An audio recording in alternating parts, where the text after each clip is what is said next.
On écoute Agnès Buzyn qui va parler en premier. Monsieur le commissaire, cher Jean-Paul Delevoye, Madame la secrétaire d'État, chère Christelle Dubos, Monsieur le secrétaire d'État, cher Adrien Taquet, Monsieur le secrétaire d'État, cher Laurent Pietraszewski, Mesdames et Messieurs, chacun mesure le poids de la décision que vous avez prise, cher Jean-Paul Delevoye. Je sais ce que cette décision représente pour le grand serviteur de l'État que vous êtes et j'en prends acte.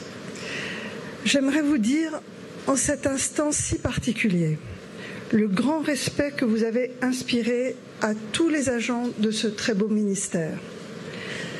Chaque ministère œuvre sans nul doute à l'intérêt général, mais dans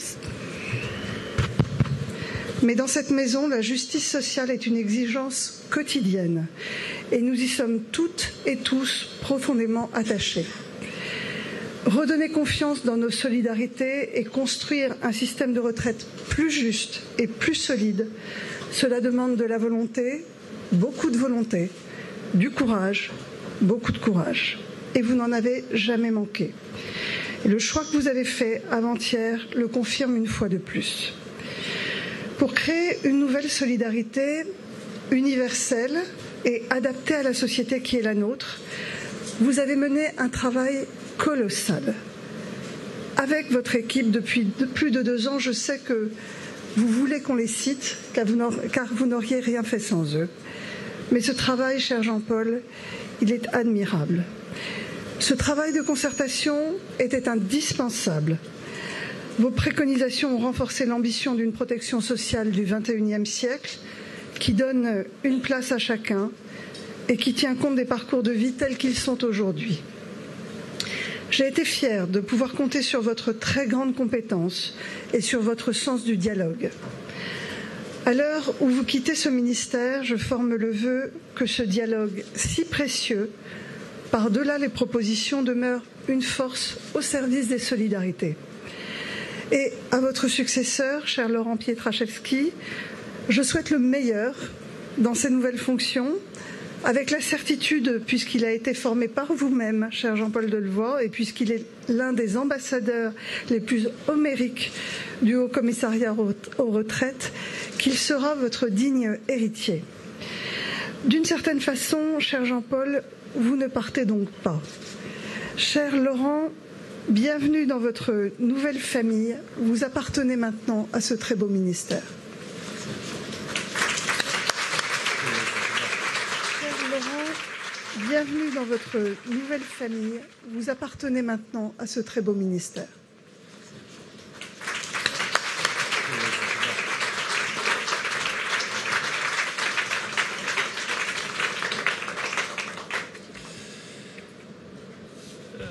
Madame la ministre, chère Agnès, cher Adrien, chère Christelle, Monsieur le secrétaire d'État, cher Laurent,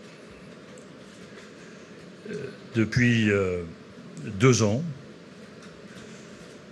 avec le soutien du Président de la République et l'engagement du Premier ministre, nous avons eu la chance à vos côtés de porter, d'imaginer, de concevoir un projet de société qui correspondait effectivement à la volonté qui était la nôtre de bâtir une protection sociale du XXIe siècle dans des moments où nos pays sont extrêmement déchirés. Nous avons pu, grâce à l'intelligence collective des administrations que je tiens à saluer et dont vous verrez la preuve dans quelques jours, parce que, Laurent, vous allez pouvoir fournir un certain nombre de simulateurs qui sont issus directement de cette intelligence. Grâce à l'intelligence collective des citoyens,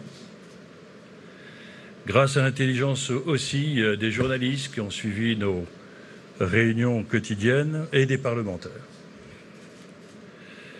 Cher Laurent, tu as joué un rôle essentiel lorsque j'ai souhaité mettre en place ce que j'avais appelé les ambassadeurs. Tu as été un des premiers et tu as été reconnu par tes pairs pour être responsable de ces groupes d'ambassadeurs et tu as pu mener presque 200 réunions sur le terrain. Ce qui veut dire que ta première qualité pour la confiance que te porte le président de la République et le Premier ministre, c'est que, tu maîtrises le dossier, tu connais le dossier et tu connais aussi la réaction des citoyens sur le terrain.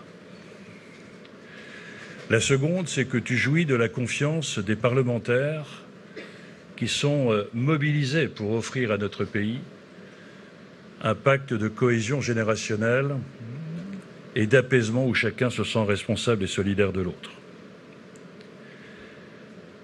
J'ai pu aussi réaliser ce beau projet grâce à mon équipe, Jean-Louis Izard, Philippe Lafont, enfin on peut tous les citer, mais dont leur nom est auréolé du crédit qu'ils ont su créer auprès des parlementaires, auprès des partenaires sociaux, et qui ont pu, grâce à l'intelligence de chacun, élever le niveau du débat à un niveau exceptionnel, tant sur le plan de la richesse humaine que du respect des différences, et que dans le difficile équilibre à maîtriser une technicité d'un sujet extrêmement complexe et d'avoir la capacité de fixer des objectifs extrêmement clairs.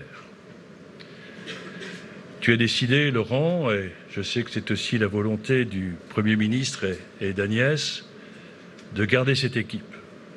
Ce qui veut dire qu'il n'y a pas de rupture au moment où vous êtes en train d'écrire la loi, au moment où la bataille du temps devient plus difficile encore à relever. Nous avons pris 2 ans, nous avons pris le temps nécessaire de la concertation, et là vous êtes dans un temps très contraint, et donc la capacité de cette équipe à relever le défi qui t'est lancé, Laurent, fait qu'il n'y aura pas de rupture et que tu disposes d'un réseau exceptionnel de relations interministérielles. Nous avons depuis 2 ans mobilisé des centaines et des centaines de fonctionnaires, des dizaines de chercheurs, d'intelligence, et je sais que tu seras à la tête de cette formidable capacité de maîtrise technique et politique. Vous aviez raison, enfin, chère Agnès, et je sais que ça vous tient à cœur avec l'ombre portée ici dans ce ministère de vos illustres prédécesseurs, de relever le défi que nous a lancé le président de la République de bâtir une protection sociale du XXIe siècle adaptée à la donnée nouvelle de la mobilité professionnelle, de brutals changements, et de faire en sorte d'offrir à nos concitoyens le système le plus solide, le plus périn pour les accompagner dans des moments de fragilité personnelle, chômage, invalidité. Et vous êtes aujourd'hui en réflexion sur la problématique de la dépendance et du vieillissement. Et je sais que cette volonté du président et cet investissement du Premier ministre nécessitent de conforter ce qui est au cœur de ce que nous avons vécu pendant 2 ans, la confiance. Tu as leur confiance, cher Laurent. Et c'est un atout très important, puisque tu vas connaître toutes ces réunions interministérielles ou ces arbitrages, et nous pouvons nous réjouir d'avoir un Premier ministre qui est très clairement investi dans ce dossier, qui le maîtrise bien et qui sait concilier à chaque fois l'intérêt général, l'intérêt de l'avenir et du futur et les exigences du présent. Laurent, je te connais, c'est vrai que lorsqu'il a fallu choisir les députés, ton nom est assez rapidement sorti dans la circonscription qui est la tienne. Et j'ai pu, au travers des rencontres que nous avons eues, découvrir l'homme du Nord que tu es, la sensibilité des gens du Nord, très sensible à l'empathie, mais aussi au partage de la souffrance des concitoyens. Et ton parcours professionnel, au sein d'un groupe très célèbre, t'ont forgé une dimension sociale et aussi, et je me souviens de nombreuses discussions que nous avons eues ensemble, de ta sensibilité à l'humain, ce qui fait qu'il sera en résonance, chère Agnès, avec votre propre philosophie personnelle. Le geste politique du président et du Premier ministre de conforter ta place auprès d'Agnès Buzyn, je n'ai cessé de le répéter, c'est qu'il eût pu avoir dès le départ un choix de te mettre sous, ou de me mettre sous ministre de l'économie. S'il y a eu un choix politique de conforter le ministre de la Santé et des Solidarités, c'est que le pacte des retraites n'est pas un pacte d'un moment du vieillissement des retraites, c'est un pacte générationnel dans lequel il faut embarquer les jeunes, dans lequel il faut renforcer la notion que l'actif est responsable et solidaire des personnes retraitées et que les retraités sont responsables et solidaires des actifs.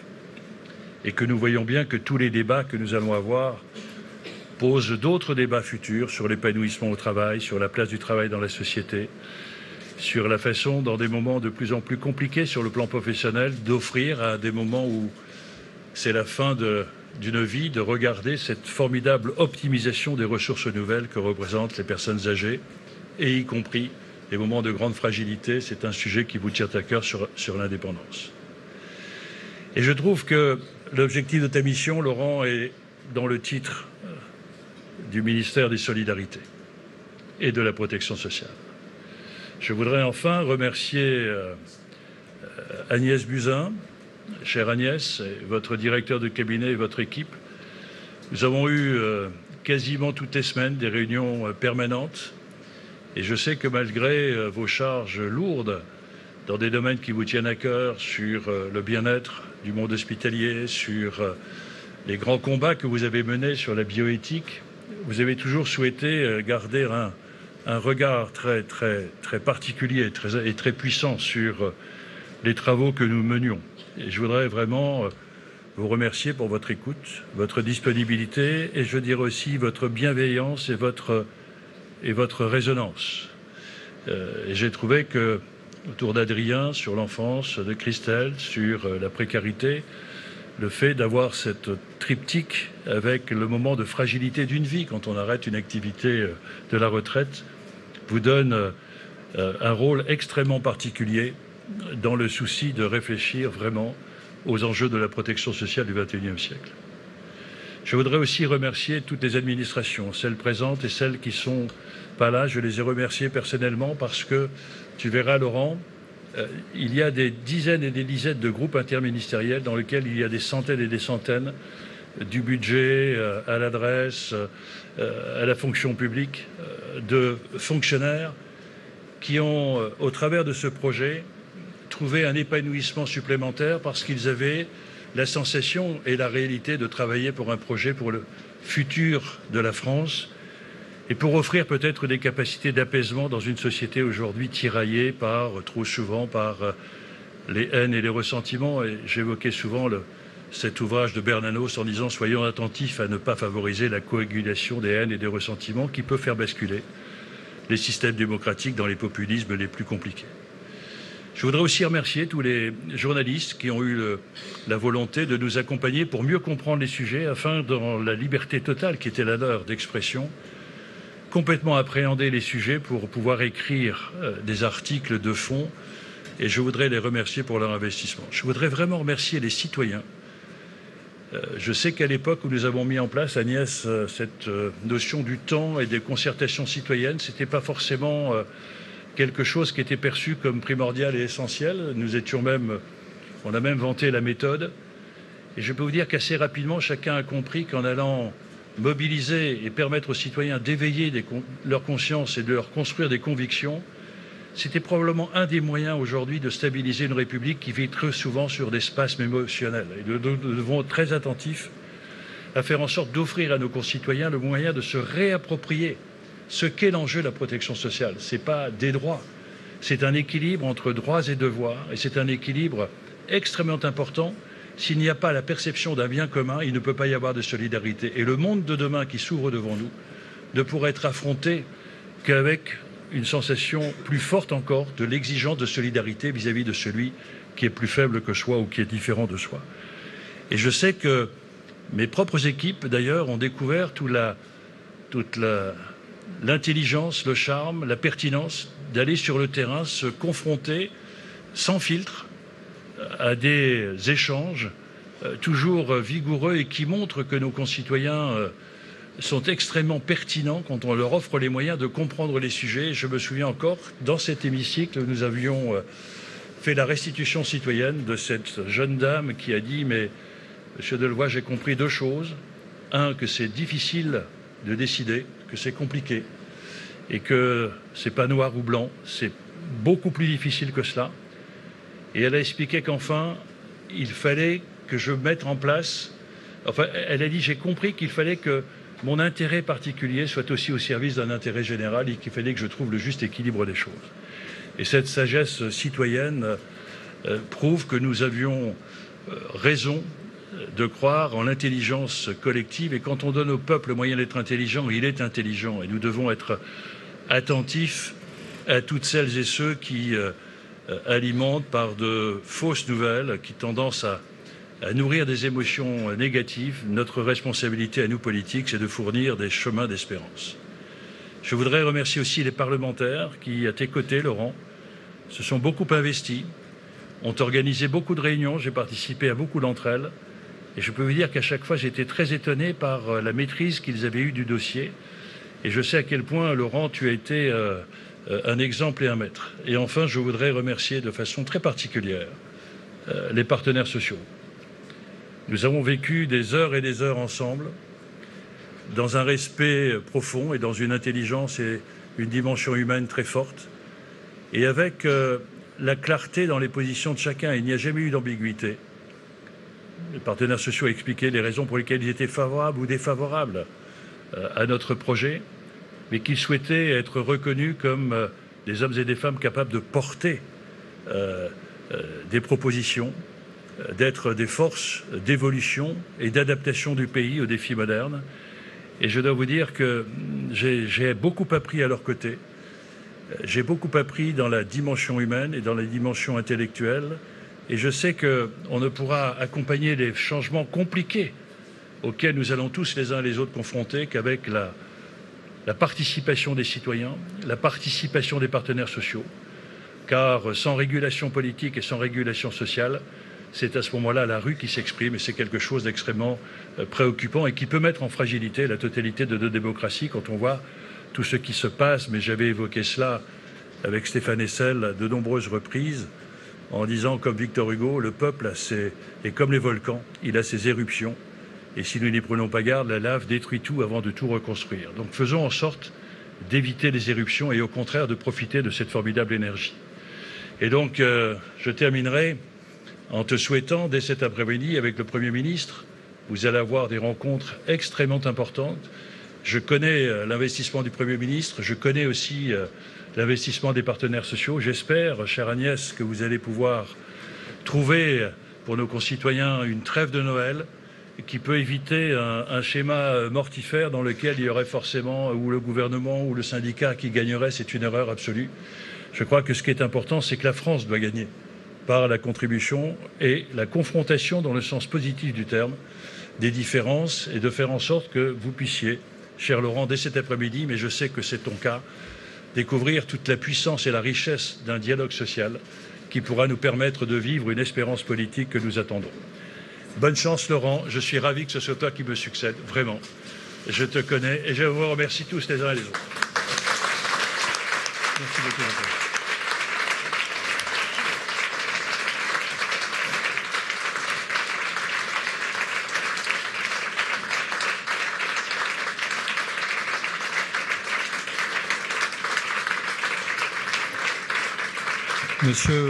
Monsieur le Haut-Commissaire, cher Jean-Paul, Madame la Ministre, chère Agnès Buzyn, Mesdames et Messieurs les secrétaires d'État, chère Christelle Dubos, cher Adrien Taquet, Mesdames et Messieurs les membres de cabinet, Mesdames et Messieurs les directeurs, Mesdames, Messieurs, je tenais à dire quelques mots sur les sentiments qui me traversent en ce moment, qui sont forcément particuliers, que certains ici ont déjà vécu. C'est d'abord un grand honneur, mais surtout une grande responsabilité de succéder à Jean-Paul Delevoye. Et je tiens à exprimer ma gratitude au Président de la République, au Premier ministre, pour la confiance qu'il me porte en me nommant secrétaire d'État chargé des retraites auprès de la ministre des Solidarités et de la Santé. C'est aussi un sentiment de fierté de rejoindre ce ministère des Solidarités et de la Santé, car le système universel de retraite est une pièce essentielle du projet de la protection sociale du XXIe siècle que vous avez rappelé tout à l'heure, Madame la Ministre. C'est un projet de justice sociale dont le cœur est la solidarité. Solidarité en particulier envers les femmes, solidarité envers les travailleurs précaires, solidarité envers celles et ceux qui ont connu des parcours heurtés. Et il était essentiel, ce matin, de le réaffirmer. C'est enfin un sentiment d'émotion, bien sûr, et de reconnaissance pour le travail immense de concertation accompli par le haut-commissaire et son équipe, dont je sais l'engagement sans borne au service de ce beau projet de système universel de retraite. Je tiens aussi à remercier le haut-commissaire pour la confiance qu'il m'a témoignée en m'associant très tôt à ces réflexions, en nous permettant de créer la dynamique des ambassadeurs, une dynamique particulièrement originale qui a permis à plus de 40 parlementaires de réfléchir en amont d'un projet de loi aussi important pour refonder le socle de solidarité de notre société, de permettre à ces députés d'être en échange avec toi, avec ton cabinet, autour de ce projet de loi, cher Jean-Paul. Derrière l'expression passation de pouvoir, il y a l'idée d'une continuité au service de l'action publique, au service des projets. Cette continuité est ici indispensable pour poursuivre le dialogue social que tu as largement évoqué. Dialogue social auquel je crois intimement, auquel je suis profondément attaché et que j'aurai à cœur de promouvoir dans les prochaines heures auprès des partenaires sociaux. Je veux ici les assurer de mon entière disponibilité et tiens d'ores et déjà à leur redire mon attachement au rôle et à la responsabilité qu'ils ont à nos côtés pour réfléchir à la construction du futur système universel de retraite dans une logique de démarche concertée, essentielle à l'enjeu que constitue la retraite pour tous nos concitoyens. Cher Jean-Paul, j'aurai à cœur de maintenir la passion qui t'a animé pour construire un système de retraite plus juste, plus solidaire. Je sais pour cela qu'il me faudra, à ton exemple, faire preuve d'humanité, d'empathie et de détermination. Je mettrai toute mon énergie à me montrer digne de la tâche qui m'est confiée aujourd'hui et dont je mesure, avec vous, ce matin, toute l'importance. Je vous remercie.